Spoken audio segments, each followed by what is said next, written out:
बेटियां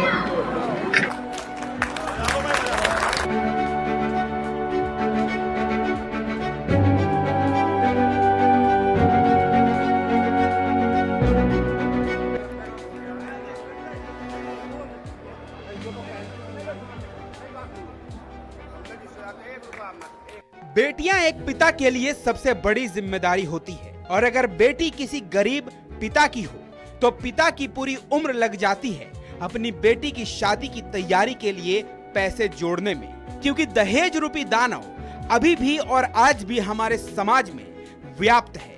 कुंडली मारकर बैठा हुआ है, वो जाने का नाम नहीं लेता। और इन्हीं सब के बीच कुछ ऐसे लोग निकलकर सामने आते हैं जिनकी खबर आप तक पहुंचाना बेहद जरूरी हो जाता है। मुजफ्फरनगर के एक दूल्हे ने विवाह समारोह की रस्म में कुछ ऐसा किया कि सबका दिल जीत लिया। अवधेश राणा, जिनकी उम्र 26 साल है, उन्होंने तिलक रस्म के दौरान 31 लाख रुपए का दहेज ठुकरा दिया और सिर्फ 1 रुपए का शगुन स्वीकार किया। असल में दुल्हन अदिति सिंह, जिसकी उम्र 24 साल है, उनके पिता की मृत्यु कोविड महामारी के दौरान हुई थी। तिलक की रस्म में दुल्हन पक्ष ने 31 लाख रुपए इकट्ठा करके थाली में सजा कर रखे थे, लेकिन दूल्हे अवधेश ने उस थाली के सामने सिर झुकाया और पैसे वापस लौटाते हुए कहा कि मेरा इस पर कोई हक नहीं है, ये दुल्हन के पिताजी की जिंदगी भर की कमाई है, मैं इसे नहीं ले सकता।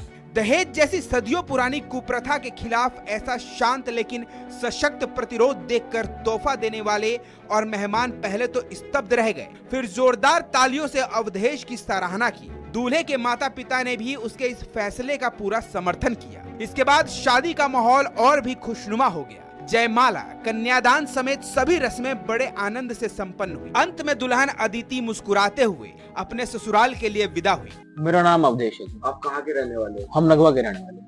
एक मामला सामने आया जिसमें आपने 31 लाख रुपए जो आपकी शादी हुई थी उसमें आपने दहेज नहीं दिया, क्या मामला? दरअसल मेरी शादी मुजफ्फरनगर के गांव साबुद्दीनपुर में हुई थी और वो लोग 31 लाख रुपए दे रहे थे दहेज में, तो हमने वो वापिस कर दी क्योंकि हम दहेज प्रथा के खिलाफ हैं। लेकिन ये तो एक दहेज प्रथा है जो हर व्यक्ति अपनी बेटी को देना चाहता है, तो आपने इसको क्यों मना कर दिया? नहीं, ये तो बिल्कुल गलत है और दहेज प्रथा तो बंद होनी चाहिए। और हम लोग संपन्न, मतलब कोई ऐसी बात है नहीं, लेकिन दहेज प्रथा बिल्कुल बंद होनी चाहिए। देखिए, आपका जो मैटर था वो बिल्कुल अलग होता जा रहा है, क्योंकि लोग एक पैसों की लालच में ही लड़के को ज्यादातर शादी लड़के ही करते हैं कि हमको अच्छा दहेज मिलेगा, लेकिन आपने वही दहेज वापिस लौटा दिया। ये दहेज प्रथा तो बिल्कुल बंद होनी चाहिए भैया। कोई बाप पूरे जीवन भर अपनी कमाई करके भी पूरे नहीं कर पाता। पैसे उधार लेके, कर्ज लेके लोग पता नहीं कैसे कैसे काम करते हैं, इसलिए दहेज प्रथा तो बिल्कुल बंद होनी चाहिए।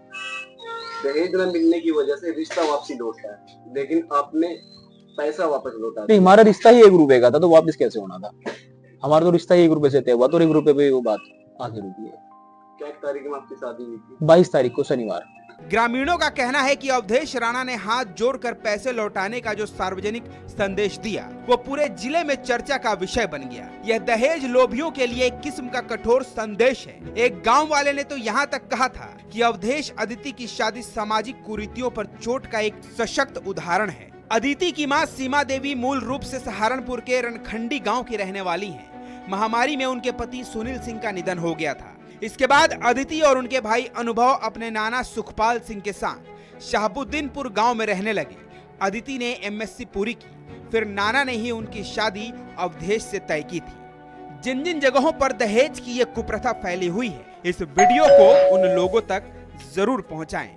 फिलहाल इस खबर में इतना ही। आप ये खबर रिपब्लिक भारत के डिजिटल प्लेटफॉर्म पर देख रहे थे। अगर आपको ये खबर पसंद आई हो तो इस खबर को लाइक कीजिए, इस खबर पर अपनी राय कमेंट कीजिए और चैनल को सब्सक्राइब करना बिल्कुल ना भूलें।